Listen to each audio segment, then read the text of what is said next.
अगर दोस्तों आपको ये मालूम नहीं कि अंडे का रेट इतना बढ़ता क्यों है और इतना घटता क्यों है, क्यों अंडे का रेट सीजन के थ्रू डिसाइड किया जाता है। हर सीजन में उसका रेट अलग अलग होता है। तो आपको ये नहीं भी पता हो ना तो इस वीडियो को लास्ट तक देखिए। आपको ये वीडियो बहुत अच्छा लगेगा और इससे आपको बहुत सीखने को मिलेगा। और आप दूसरों को भी बताओगे कि यार ये रेट ऊपर नीचे क्यों होता है।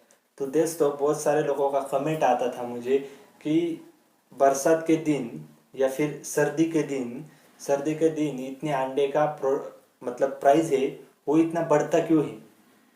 तो दोस्तों मैं आपको बता दूं कि उस लोगों ने कमेंट में ये भी कहा था, क्या मुर्गियां अंडा कम देती है बरसात के दिन में। ये भी मुझे आया था, मतलब ये मुझे भी लगा कि यार ऐसा हो भी सकता है, किसी को इसकी ज़रूरत भी मतलब महसूस पड़ता भी है कि वाकई ऐसा हो सकता है, होता है। तो दोस्तों ऐसा कुछ नहीं होता, ऐसा कुछ नहीं होता। सर्दी के दिन मार्केट मतलब ले जो कस्टमर है वो माल ज़्यादा खरीदते हैं, मतलब प्रोडक्ट ज़्यादा लेते हैं। सर्दियों के दिन उसकी मार्केट वैल्यू बढ़ जाती है। इसका कारण वो जो कंज्यूमर रहता है वो माल ज़्यादा खरीदता है। और आपको ये फैक्ट पता नहीं होगा, लेकिन देसी मुर्गी जो हमारी देश की शान मानी जाती है अंडों के बारे में, तो उसका अंडा लगभग सर्दियों के दिन 10 से लेकर 18 तक रुपए बेचा जाता है। और यही अंडा, देसी मुर्गी का अंडा, जब गर्मी के मौसम में ये 5 से लेकर 6-7 रुपए तक बेचा जाता है। और यही अंडा बारिश के मौसम में 7 से 10 तक इसे बेचा जाता है। और फिर अचानक क्या होता है कि सर्दियों में इसका रेट इतना बड़ा हो जाता है। ये 10 से लेकर 15 या 18 तक इसका रेट जाता है। इसका जो कारण है वो ये है कि लोग इसे ज़्यादा खरीदते हैं। और क्यों खरीदते हैं? क्योंकि बरसात के दिन ये खाने का बेनिफिट बहुत ज़्यादा होता है। इस खाने से आदमी की सेहत, जितना तुम गर्मी में अगर आप 10 अंडे खाते हो तो सर्दी में अगर आप 5 खाओ तो उतना आपको कैल्शियम, एनर्जी सब कुछ मिलती है। तो इसलिए जो भी कस्टमर रहते वो ज़्यादा खरीदते सर्दी के मौसम में। अगर रही बात प्रोडक्शन की, तो ऐसा नहीं है कि मुर्गियाँ सर्दी के मौसम में कम अंडा देती, सब कुछ सेम देती है। हर मौसम में वो एक जैसा ही देती है। जो खरीदने वाले हैं वो सर्दियों के मौसम में ज़्यादा खरीदते हैं। तो दोस्तों, और ये भी बात है कि बहुत लोग ये भी कहते हैं कि मुर्गियों में जैसे कि अनेक प्रजाति है या फिर अंडे में बहुत सारे प्रकार है, तो फिर सबकी वैल्यू क्यों नहीं बढ़ती। देसी मुर्गी की मुर्गे के अंडे की जो वैल्यू रहती है वो सबसे ज़्यादा क्यों रहती है। तो दोस्तों मैं बता दूं कि अगर आप किसी भी जो भी अन्य अन्य प्रजातियां है या फिर दूसरे जो अंडे हैं उनका जो, अगर आप उसकी मुर्गी की अगर आप छानबीन करोगे तो आपके नज़र में एक आएगा कि वो मुर्गियाँ दिन में एक अंडा देती या फिर 2 दिन में वो 3 अंडा देती है। मतलब लगभग एक दिन में वो 1.5 अंडा देती है। लगभग ऐसा मान के चलते हैं कि वो 2 दिन में 3 अंडे देती या फिर एक दिन में एक, 2 दिन में दो, ऐसे देती है। लेकिन जो देसी मुर्गी है वो 2 दिन में एक अंडा देती है। वो 2 दिन में एक अंडा देने के कारण इसकी वैल्यू बढ़ जाती है।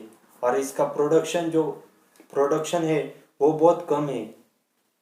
और जो इसका कस्टमर है वो बहुत कस्टमर है वो देसी मुर्गी के। तो इसलिए इसलिए उसकी वैल्यू बहुत बढ़ जाती है। और आप अगर अलग अंडों के बारे में, अगर बहुत प्रकार है और उनमें बॉयलर हो गया, बस जैसे आजकल समझ में भी नहीं आता है कि ये देसी मुर्गी का अंडा या फिर कोई विदेश या बॉयलर का अंडा है, ये समझ में नहीं आता है।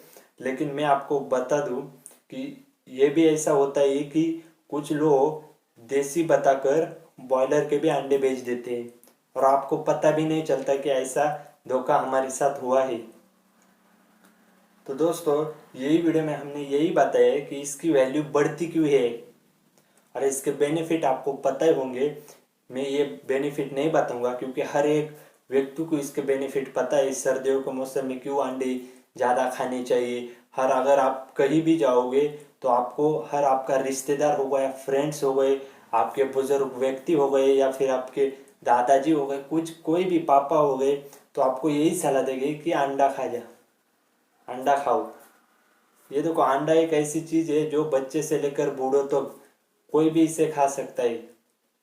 और हर एक जो भी खाता है उसके शरीर में मतलब एनर्जी पहले से ज़्यादा हो जाती है।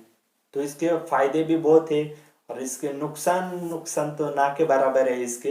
लेकिन आपको मैं बता दूं कि अगर आप देसी समझकर कोई दूसरे अंडे अगर खाते हो, बॉयलर हो गए या फिर अन्य कोई भी जाति, या फिर आजकल डुप्लीकेट अंडे भी बिकने शुरू हो गए हैं, क्योंकि देसी बोलकर छोटे से अंडे, देसी का अंडा होता है वो बहुत छोटा होता है और आपको समझ में भी नहीं आता है कि ये देसी का अंडा है या फिर दूसरे प्रजातियों का। तो आपको ध्यान रखना है। तो खरीदते समय अगर आप किसी विलेज से के आसपास अगर रहते हैं तो आप सीधे जाकर वो फार्मर से खरीदें। अगर आप विलेज के नज़दीक रहते हैं या फिर विलेज में रहते हैं तो आप फार्मर से खरीदें। और मैं फार्मर को भी बोल दूँ, अगर आपको बेचना ही है तो अगर किसी बीच के व्यक्ति को बेचने से अच्छा है कि सीधा आप कस्टमर को बेचिए। कस्टमर आपको हर शहर में मिल सकते हैं। ये देखो, अंडा एक ऐसा है, वो भी अगर आप देसी अंडा बेच रहे हो, देसी मुर्गी का, तो उसकी जो मार्केट में जो वैल्यू है वो बहुत ज़्यादा है। और आपको जो आप किसी बीच वाले व्यक्ति को अगर बेचते हो तो उससे ज़्यादा आपको बेनिफिट तब होगा जब आप खुद कस्टमर को बेचोगे, खुद उस व्यक्ति को बेचोगे जो यूज कर एक्चुअल में वो उसे यूज करता है या फिर एक्चुअल में वो उसे खाता है। तो दोस्तों, ये वीडियो आपको समझ में आई होगी और ये वीडियो हर एक व्यक्ति तक पहुंचा दीजिए मेरी ये वीडियो। तो दोस्तों, इस वीडियो को लाइक करो, शेयर करो और सब्सक्राइब